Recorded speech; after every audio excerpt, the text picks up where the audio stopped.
Good evening, everyone. This is Antonio Franklin with Frnnk News.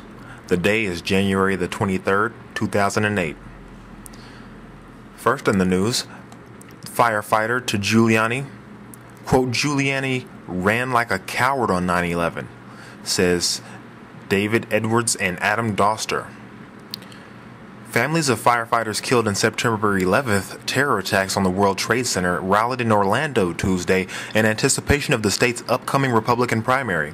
Unfortunately for presidential candidate Rudy Giuliani, the firefighters are not in his corner. Quote, "We want America to know that the Giuliani campaign is lying to America and to the American public," said Jim Riches, a deputy chief in the New York Fire Department. Quote, letting all of Florida know that the New York Fire Department backs him when that's another lie, end quote. A comment that was posted on the website dig.com by Greenback stating in a passionate rant, quote, Rudy Giuliani is scum. This guy was warned 40 minutes before the collapse, and he ran and failed to evacuate the area and the buildings. Add to it, he and Whitman told everyone to go back to ground zero when they knew the EPA reports about the air quality dictated the opposite. Rudy Giuliani should be prosecuted for manslaughter.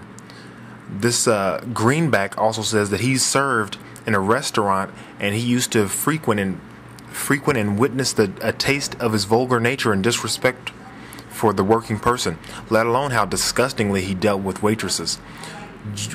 Rudy's law practice also deals major business with dictators of the Middle East and is in charge of selling off American highways to foreigners to be turned into toll roads for profit. He also made hundreds of millions from war profiteering. America should get this guy alone in a dark alley and deliver justice. It's a disgrace that he's running for president. I don't condone anything that Greenback has said, but that's just a passionate rant there that got a lot of digs. South Carolina newspaper, The State, endorses Obama, stating, quote, Obama, most likely Democrat to unify America. In other news, fixed rates plummet to 4.375%. Yesterday's announcement by the Fed that it would be dropping interest rates another 0.75%, combined with it beating the stock markets, has driven long-term mortgages rates as low as they've been in years. We're seeing 15-year fixed rates down from 4.375% at par, and the 30-year fixed mortgage rates in the mid to high 4% range at par. Parity. In other news, Hillary Clinton will only appoint pro-abortion judges. It's no secret that Hillary Clinton has promoted abortion at every turn as a senator and a presidential candidate, forcing taxpayers to pay for abortions and voting against a partial birth abortion ban repeatedly. Clinton confirmed that she will take her pro-abortion views to the White House.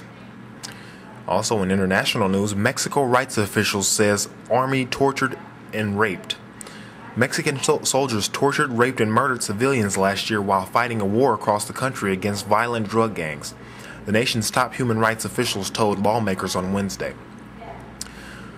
In other news, a study says that false statements preceded war, the Iraq War, 935 to be exact. A study by two nonprofit journalism organizations found that President Bush and top administration officials issued hundreds of false statements about the national security threat from Iraq in the 2 years following the 2001 terrorist attacks. In other news, eliminate income tax and government has same revenue. When you eliminate the income tax and government has same revenue as 10 years ago. Do today's tax collections minus the income tax really equal the tax collections of 10 years ago? We dug into IRS statistics ourselves, and it's true. IRS collected $880 billion in individual income tax in 2005. Subtract that from the total taxes and you get $1.12 trillion. By comparison, total tax collections in 1995 were about $1.27 trillion. This is not on the news, but I just wonder what people are going to do when they find out about the comprehensive annual financial report. But another news, on the presidential race, I should say, Thompson drops out and is immediately detained by police in Florida.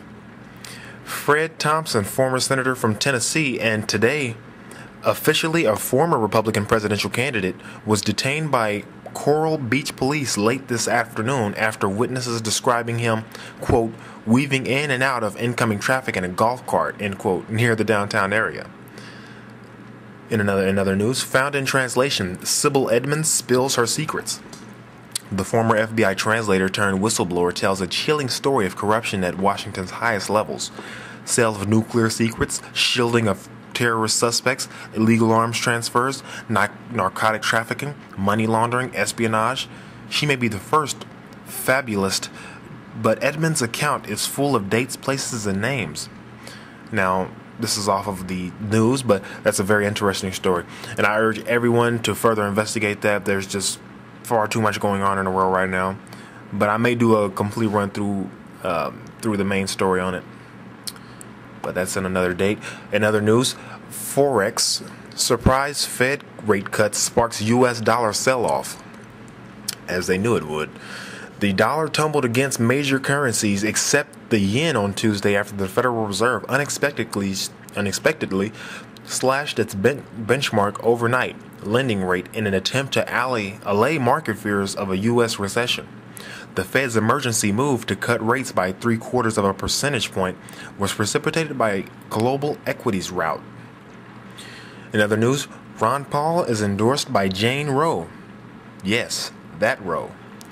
On the anniversary of Roe v. Wade, Republican Ron Paul, a representative of Texas, received an endorsement from Norma McCorvey. McCorvey is the Roe of the Roe v. Wade landmark court decision prohibiting states from preventing women from receiving abortions. McCorvey has become a champion for the pro-life movement after changing her position on abortion. In other news, Washington Post states that the Congo War and aftermath have killed 5.4 million people. Quote, from January 2006 to April 2007, sporadic conflict and related effects such as closure of clinics and disruption of food supplies caused the deaths of approximately 727,000 people. End quote. And for people who think that we invaded Iraq for just causes, to prevent a dictator from continuing dictating evil onto his good population. Well, look at this, 5.4 million people killed, and that's just in the last year. 2006 to 2007, 5.4 million deaths. But it gets worse. If you go and research, well, I think it was Henry Kissinger. It may have been Karl Rove. I think it was Karl Rove, actually. I'll bring that up in another newscast, but he actually wrote like a 1,000-page document outlining how the world's population was getting too high and how we needed to go into most third world nations and forcefully reduce the population by any means necessary, using food as a weapon. Now, that's bad enough that he wrote that in a political report that was respected and passed around in circles. You know, it's on the internet. You can look it up. But this just shows you. They say something, and it happens. Look at the past. I'm going to move on to the last stories. Bin Laden's son urges talks to bring peace. President Bush doesn't need to capture Osama bin Laden. He needs to talk to him. The terrorist leader's son, Omar bin Laden, says.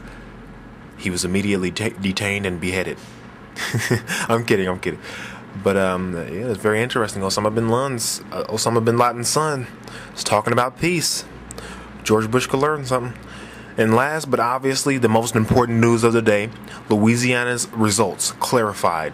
Ron Paul takes second place, coming after McCain, proving again that he's top-tier material. And that's it for today's news. I'm Frank, reporting only the truth, because the news is serious. And who else is going to be frank about it?